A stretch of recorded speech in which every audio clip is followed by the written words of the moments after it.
इतिहासकार हूँ नहीं, नाम का उल्लेख करना ठीक नहीं होगा, लेकिन दृष्टांत का उल्लेख कर देता हूँ। जैसा हमारे पुराण लिखे गए, पुराण का मतलब ये होता है पुनः पुनः। तो पुराण में बहुत सी कथाएं जो समाज में बार बार घटित होती हैं, इसीलिए उनका कोई कालखंड नहीं होता।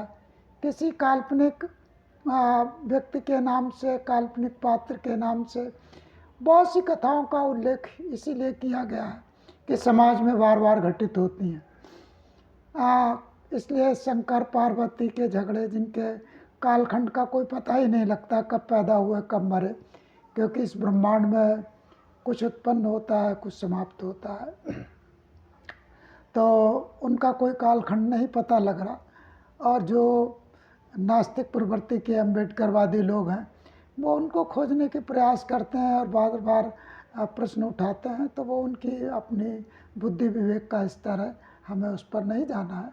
हम फिलहाल उन दृष्टांतों से सबक लेते हैं जो परिवार को जोड़ने या तोड़ने की जो प्रक्रियाएं चलती हैं, उसमें मार्गदर्शक के रूप में कार्य करते हैं। और हमको उन पुराणों से भी कुछ कहने की ज़रूरत नहीं, क्योंकि मैं तो प्रैक्टिकली जीता हूँ।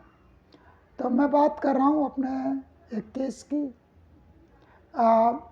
लगातार मैं पिछले 3 साल से उस परिवार की काउंसलिंग में हूँ।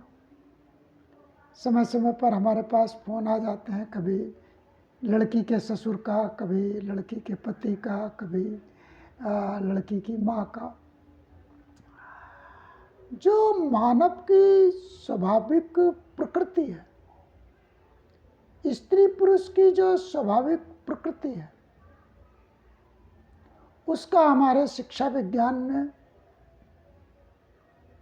आधुनिक शिक्षा विज्ञान में कोई व्यवस्था नहीं।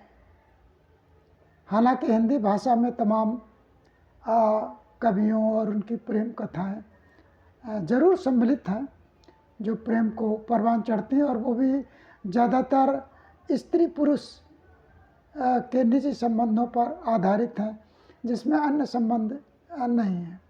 तो इस आधार पर वो समाज के संगठनात्मक ढांचे पर खरी नहीं उतरती है। भारतीय परंपरा में जो ब्राह्मणवादी व्यवस्था में उन्होंने परिवार को संगठित करने के लिए तमाम त्यौहार बनाए, उसके साथ साथ उन्होंने स्त्रियों के खेल, पुरुषों के खेल और दोनों के आपसी खेल कुछ इस तरह से बनाए ताकि पारिवारिक ढांचा बरकरार रहे।